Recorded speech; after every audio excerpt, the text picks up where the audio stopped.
So are you a New Year's resolution maker? Does every year or every birthday or whatever special event come around, you decide this is going to be the year. I'm going to make all these great changes. I'm going to become fit. I'm going to become wealthy. I'm going to become a really good partner to my wife, or improve my relationships with my children, or whatever it is. All these great, wonderful things that you're going to do. Well, how's that worked out for you? Let me ask you a question. How many times have you actually made those resolutions? And how many times have you followed through? If you haven't followed through, then obviously it doesn't work, right? And the reason is because it's too big of a decision. So let's look at what a big decision looks like. Just break it down, right? Let's say we're going to become financially free this year, right? That's something everybody wants to be, financially free. Great. I can work if I want to. I don't have to work if I don't want to. I can do whatever I want. I have all my bills paid off. I'm just under no real financial stress. That's what I want at the end of the year. Okay, so what does that look like? What are you going to have to do? Well, that means you need to increase your income. You need to learn how to invest. You need to learn how to budget. You probably have to take a training course of some kind. You're going to need to make yourself more valuable to your employer or your clients. You're going to have to learn how maybe to public speak, because, being able to make presentations is a great way to make some money. Or maybe you're just going to have to learn how to become more efficient at your job and more valuable that way, just so you don't have to spend so much time there. You can do things in a shorter period of time. Okay, so what is that? 7 things off the top of my head, just 7 things that you need to do this year to become wealthy. So, how are you going to do that? Well, let's see. Now, let's take the first one off the list, okay? You're going to increase your income. Well, how are you going to do that? You can't just say, I'm going to increase my income. You actually have to do some things to increase your income. So, let's say I'm going to become more valuable at work, so they'll want to pay me more. I'm going to work more hours. I'm going to become a leader in the area I'm in. I'm going to start a business. I'm going to see. You get my point? There's too many things to do that you have to do to develop wealth in the long run, right? You can't just do it in 1 year. So there's too many things. So therefore, what do? You say it, and you don't do it, because there's just too much. So, what do you do instead? Well, that's what we're talking about here. Why small habits are really what you want. You want to develop some small habits. And what those habits look like depends on what it is that you want to do, right? So, we started out with finances. Let's talk about a year of improving small habits in your finances. So at the next end of the year, you'll be better off than you were this year. That's what you want. All right, so what can you do? What small, tiny habits can you do that'll develop a better financial situation in a year? So let's see. You can start paying with cash.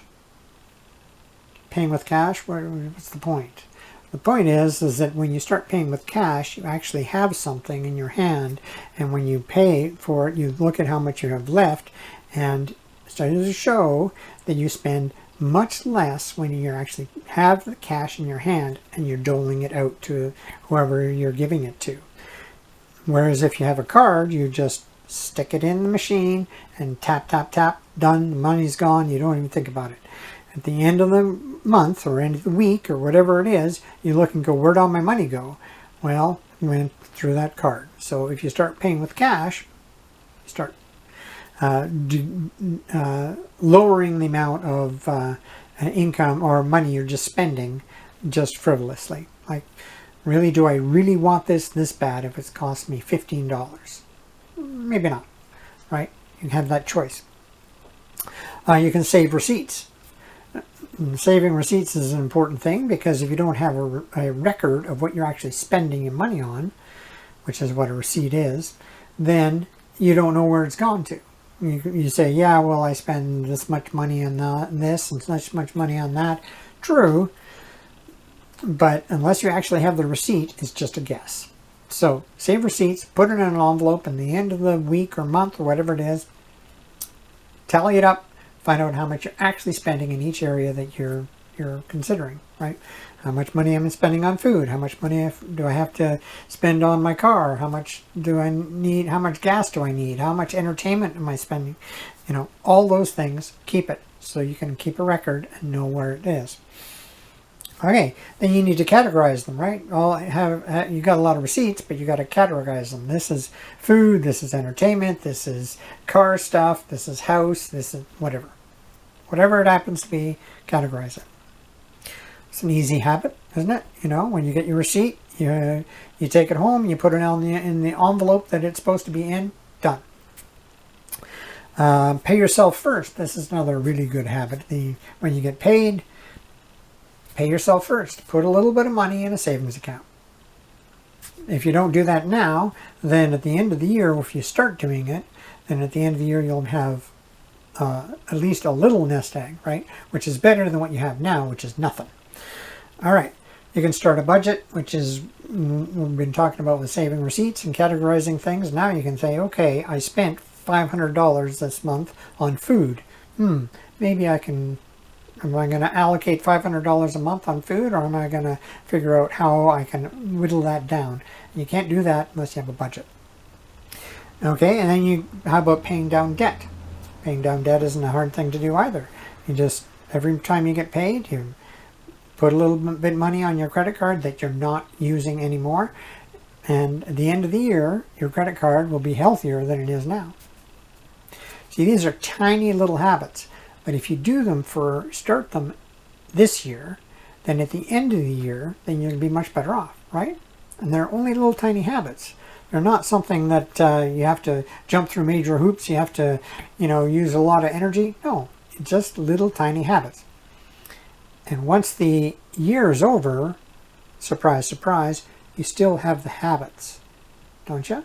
I mean, you're going to give up on the habits now that you spent a year developing them, and now that you're going to just stop doing them because, what, you hit your goal of, having a couple $1,000s in the bank, really?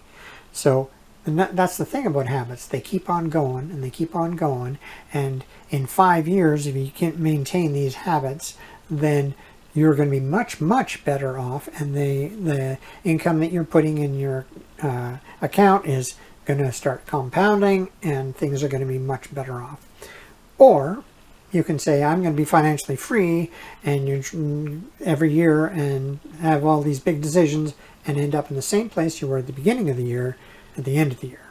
And then say, I'm going to be financially free this year. Right? Little tiny habits. Do the little tiny habits. And it works for everything. Like we talk about finances here, but it works for getting fit. Okay, you want to get fit? What does that look like to you? Do you want to be fit like me in the sense that I like to run? Well, great. Then start a little running program. Start with one little walk around your block or something, and then go around twice, and then maybe run once around your block, or whatever it is, but it's a little habit, right? Just extend it out a little bit more. Maybe it's a calisthenics routine in the morning, right? You get up in the morning, you go to the washroom, you get out of the washroom, and you do, you start with some sit-ups, and then you start doing some push-ups, and then you do some flexed arm hang or deadlifts or whatever it is. Each day you just do, or each week you do one more thing, and you develop a nice little calisthenics routine that's a habit. Every morning you get up, you do it. And then you're going to be much better off at the end of the year than if you say, I'm going to go to the gym 3 times a week and pay all this money, and you're not going to do it. But you can do 10 push-ups in the morning. How about your relationships? You can learn to listen to your partner or your children, right? How you do that? Well, you can start out by saying, okay, well, this week I'm going to make eye contact with them when they're talking to me. A simple thing. Okay, the next week you say, okay, now I've made eye contact. Now I'm going to nod and actually listen to try and listen to something that they're saying, right? Then next week you say, okay, now I'm going to repeat back what they said before I say something. Not, these aren't big habits. These aren't big things, but they make a drastic difference in a relationship. And then what about your spiritual life? If you have a spiritual life, you don't have to. I mean, I have a spiritual life. Many people do. So if you have a spiritual life, you want to improve it, what do you do? Well, maybe you can start to read a little bit more. And you could do some study. Maybe you can have a topical thing, or whatever it is that you do, and whatever your belief is, then you can follow along and you can just do a little bit more each week.